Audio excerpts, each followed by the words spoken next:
ഉറപ്പിച്ച് കോൺഗ്രസ്. ആര്യാടൻ ഷൗക്കത്തിനെ തന്നെയാണ് കോൺഗ്രസിന്റെ സ്ഥാനാർത്ഥിയായി ഉറപ്പിച്ചിരിക്കുന്നത്. ഇനി പ്രഖ്യാപനം കൂടിയേ ബാക്കിയുള്ളൂ.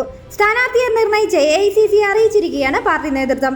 ഇനി പ്രഖ്യാപനമാണ് വരാനുള്ളത്. PV അൻവറിന്റെ സമ്മർദ്ദത്തിന് വഴങ്ങിയാൽ പാർട്ടിയുടെ അഭിമാനം തകരുമെന്നാണ് കൊച്ചിയിൽ ചേർന്ന നേതൃയോഗത്തിൽ തീരുമാനം വന്നത്. ഹൈക്കമാൻഡിന്റെ അനുമതിയോടെ ഇന്ന് തന്നെ ആര്യാടൻ ഷൗക്കത്തിന്റെ പേര് പ്രഖ്യാപിക്കുമെന്നാണ് വിവരം. അൻവറിനെ സാഹചര്യം ബോധ്യപ്പെടുത്താൻ കഴിയുമെന്നാണ് നേതാക്കൾ കരുതുന്നത്. എങ്കിലും അൻവറിന്റെ നീക്കം പാർട്ടി നിരീക്ഷിക്കുകയാണ്. നേരത്തെ UDF ഏത് ചെകുത്താനെ നിർത്തിയാലും പിന്തുണയ്ക്കുമെന്ന് പ്രഖ്യാപിച്ച അൻവർ പിന്നീട് ചുവട് മാറ്റിയിരുന്നു. ഷൗക്കത്തിന്റെ സ്ഥാനാർത്ഥത്തിന്റെ അവസാന നിമിഷം വരെ അൻവർ കരുനീക്കം നടത്തി. ഇതിനിടെ അൻവർ തന്നെ മത്സര രംഗത്തിറങ്ങുമെന്ന പ്രതീതിയും സൃഷ്ടിച്ചിട്ടുണ്ട്. എന്നാൽ ഈ ഭീഷണിക്കൊന്നും വഴങ്ങേണ്ടെന്നാണ് നേതൃയോഗത്തിലെ തീരുമാനം. സ്ഥാനാർത്ഥിത്വം ലഭിച്ചില്ലെങ്കിൽ ഗുരുതര പ്രത്യാഘാതം ഉണ്ടാവുമെന്ന് ആര്യാടൻ ഷൗക്കത്തിനെ അനുകൂലിക്കുന്നവർ പാർട്ടി നേതൃത്വത്തെ അറിയിച്ചിരുന്നു. പ്രദേശത്തെ മുസ്ലിം സംഘടനകൾക്ക് ആര്യാടൻ ഷൗക്കത്തിന്റെ സ്ഥാനാർത്ഥിത്വത്തോട് താല്പര്യമില്ലെന്നാണ് അൻവർ പറയുന്നത്. അതുകൊണ്ട് തന്നെ ഷൗക്കത്തിന്റെ വിജയസാധ്യത കുറവാണെന്നും ഇക്കാര്യം പരിഗണിക്കണമെന്നുമായിരുന്നു അൻവറിന്റെ ആവശ്യം. അൻവർ MLA സ്ഥാനം രാജിവെച്ചപ്പോൾ UDF VS ജോയിയെ സ്ഥാനാർത്ഥിയാക്കണമെന്ന് അൻവർ നിർദ്ദേശിച്ചിരുന്നു. ഷൗക്കത്തിന്റെ വഴിമുടക്കുക എന്നതായിരുന്നു ആദ്യമേ അൻവറിന്റെ ലക്ഷ്യം. UDF ഒന്നുകൂടി ഗ്രഹപാഠം ചെയ്യണമെന്നും കോൺഗ്രസിനകത്തെ സമവാക്യത്തെക്കാളും പ്രാധാന്യം നൽകേണ്ടത് നിലമ്പൂർ മണ്ഡലത്തിലെ രാഷ്ട്രീയ സമവാക്യങ്ങൾക്കാണെന്നും അൻവർ ആവശ്യപ്പെട്ടിരുന്നു. ജൂൺ 19-നാണ് ഉപതെരഞ്ഞെടുപ്പ്. 23-ന് വോട്ടെണ്ണൽ.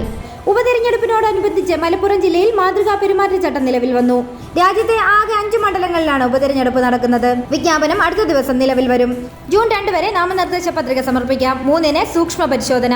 നാമനിർദ്ദേശ പത്രികകൾ പിൻവലിക്കാനുള്ള അവസാന തീയതി ജൂൺ 5-ആണ്. ഉപതെരഞ്ഞെടുപ്പും എത്രയും വേഗം നടത്തണമെന്ന ആവശ്യമുന്നയിച്ച് PV അൻവർ നേരത്തെ കേന്ദ്ര തെരഞ്ഞെടുപ്പ് കമ്മീഷന് കത്ത് നൽകിയിരുന്നു. LDF UDF പോരാട്ടത്തിനപ്പുറം അൻവറിന്റെ രാഷ്ട്രീയ ഭാവി കൂടി നിർണ്ണയിക്കുന്ന ഉപതെരഞ്ഞെടുപ്പാണ് വരുന്നത്. UDF ഏത് സ്ഥാനാർത്ഥിയെ നിർത്തിയാലും പരിഗണിക്കും, പിന്തുണയ്ക്കുമെന്നായിരുന്നു ആദ്യം അൻവർ പറഞ്ഞിരുന്നത്. എന്നാൽ തിങ്കളാഴ്ച വിളിച്ചു ചേർത്ത വാർത്താ സമ്മേളനത്തിൽ ഷൗക്കത്തിനെ സ്ഥാനാർത്ഥിയാക്കുന്നതിൽ അതൃപ്തി പ്രകടിപ്പിക്കുകയായിരുന്നു. ക്രൈസ്തവ വിഭാഗത്തിൽ നിന്നുള്ള ഒരു സ്ഥാനാർത്ഥിയായിരുന്നു വേണ്ടതെന്ന് അൻവർ പറഞ്ഞു. ആര്യാടൻ ഷൗക്കത്തിനെ നിർത്തിയാൽ മുസ്ലിം സംഘടനകളുടെ ഉൾപ്പെടെ പിന്തുണ ഉണ്ടാവില്ലെന്ന് ബന്ധപ്പെട്ട വൃത്തങ്ങൾ അറിയിച്ചു എന്നതുൾപ്പെടെയുള്ള കാര്യങ്ങളും അൻവറുമായി ബന്ധപ്പെട്ട കേന്ദ്രങ്ങളിൽ നിന്നും ലഭിക്കുന്നുണ്ട്. അൻവറിന്റെ ലക്ഷ്യം ആത്യന്തികമായി UDF പ്രവേശനമാണ്. ഈ അവസരത്തിൽ തന്നെ ഒരു സമ്മർദ്ദ തന്ത്രം ചെലുത്തിക്കൊണ്ട് ലക്ഷ്യത്തിലേക്ക് എത്താനാണ് അൻവറിന്റെ ശ്രമം. ആര്യാടൻ ഷൗക്കത്തിനെ UDF സ്ഥാനാർത്ഥിയായി പ്രഖ്യാപിക്കുകയാണെങ്കിൽ അൻവർ ഒറ്റയ്ക്ക് മത്സരിക്കുന്നത് ഉൾപ്പെടെയുള്ള കാര്യങ്ങൾ പരിഗണിക്കുമെന്നാണ് അടുത്ത വൃത്തങ്ങളിൽ നിന്നും ലഭിക്കുന്ന വിവരം. കോൺഗ്രസ് ഒരു സമവായ സ്ഥാനാർത്ഥിയെ പരിഗണിക്കുന്ന ഘട്ടത്തിൽ അൻവർ കൂടി ഇങ്ങനെ ഇടഞ്ഞു നിൽക്കുന്നത് കോൺഗ്രസിനെ സംബന്ധിച്ച് ആശങ്കയും വെല്ലുവിളിയും ഉണ്ടാക്കുന്നതാണ്.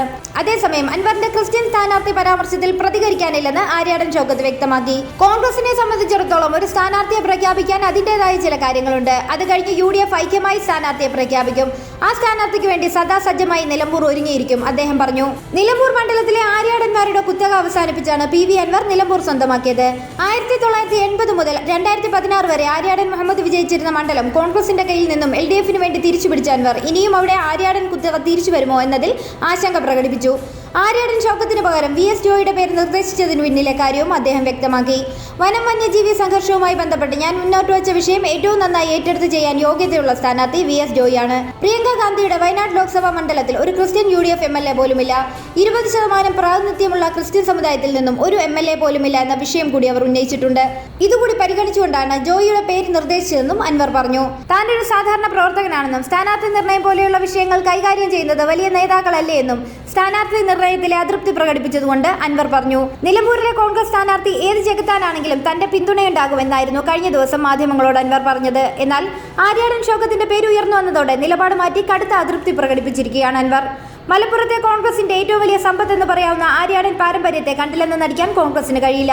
PV അൻവറിന്റെ അഭിപ്രായത്തെ പിന്താങ്ങുന്ന പക്ഷം ആര്യാടന്റെ സ്ഥാനാർത്ഥിത്വം ഇല്ലാതാകും. ഇത് LDF കൃത്യമായി ഉപയോഗിക്കുകയും അദ്ദേഹത്തിനായി വലവിരിക്കുകയും ചെയ്താൽ UDF പ്രതിരോധത്തിലാകും. ആര്യാടൻ ഷൗക്കത്തിനെ UDF സ്ഥാനാർത്ഥിയായി പ്രഖ്യാപിച്ചാൽ സ്വതന്ത്രനായി മത്സരിക്കുമെന്നാണ് PV അൻവർ സൂചിപ്പിച്ചിരിക്കുന്നത്. ഇതോടെ ത്രികോണ മത്സരത്തിലേക്കാണോ മണ്ഡലം നീങ്ങുന്നതെന്നാണ് രാഷ്ട്രീയ കേരളം ഉറ്റുനോക്കുന്നത്. UDFന്റെ സ്ഥാനാർത്ഥി ചർച്ചകൾ നടന്നപ്പോൾ തന്നെ ജയസാധ്യത പരിഗണിച്ചാകണം സ്ഥാനാർത്ഥി നിർണയമെന്നായിരുന്നു അൻവർ പറഞ്ഞത്.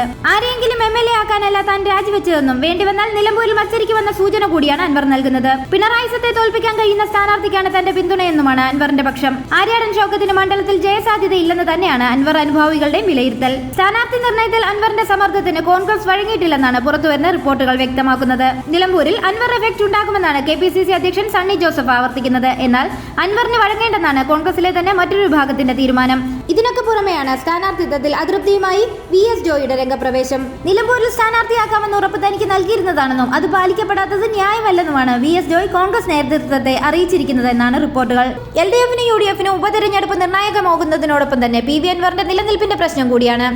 അൻവറിന്റെ രാഷ്ട്രീയ ഭാവി നിശ്ചയിക്കുന്ന തെരഞ്ഞെടുപ്പ് കൂടിയാണ് നിലമ്പൂർ ഉപതെരഞ്ഞെടുപ്പ്. LDFന്റെ പിന്തുണയോടെ 2016 മുതൽ നിലമ്പൂർ മണ്ഡലത്തിൽ നിഴലായി നിന്ന PV അൻവർ പിണറായി വിജയൻ സർക്കാരുമായി ഇടഞ്ഞാണ് MLA സ്ഥാനം രാജിവെച്ച് തൃണമൂൽ കോൺഗ്രസിൽ ചേരുന്നത്. എന്നാൽ തുടക്കം മുതൽ UDFുമായി സഹകരിക്കുന്നതിൽ വ്യവസ്ഥകൾ വെച്ച അൻവർ പിന്നീട് പിണറായി സർക്കാരിനെ തോൽപ്പിക്കുക മാത്രമാണ് തന്റെ ലക്ഷ്യമെന്ന വാദത്തിലേക്ക് എത്തിയിരുന്നു. അതിന്റെ ഭാഗമായി തനിക്ക് സ്ഥാനാർത്ഥിയാകണ്ട എന്നുപോലും ഒരു ഘട്ടത്തിൽ അൻവർ പറഞ്ഞിട്ടുണ്ട്. എന്നാൽ ഇപ്പോൾ അൻവർ സ്വതന്ത്രനായി തന്നെ മത്സരിക്കാനുള്ള ശ്രമങ്ങളിലേക്ക് തിരിയുകയാണെന്ന് റിപ്പോർട്ടുകൾ വന്നത്. അതേസമയം അൻവറിനെ കൊള്ളണോ തള്ളണോ എന്ന കാര്യത്തിൽ കോൺഗ്രസ് നേതൃത്വത്തിനും തീരുമാനത്തിലെത്താൻ കഴിഞ്ഞിട്ടില്ല. അതിനുദാഹരണമാണ് അനന്തമായി നീളുന്ന അൻവറിന്റെ കോൺഗ്രസ് പ്രവേശനവും. കൂടാതെ കോൺഗ്രസിനോടൊപ്പം നിർത്താതെയുള്ള നേതൃത്വത്തിന്റെ നിലപാടും അൻവറിനെ അസ്വസ്ഥനാക്കിയിട്ടുണ്ട്. CPMനെ സംബന്ധിച്ച് പാർട്ടിയും അൻവറും തമ്മിലുള്ള പോരാട്ടമാണ് നിലമ്പൂരിൽ നടക്കുക.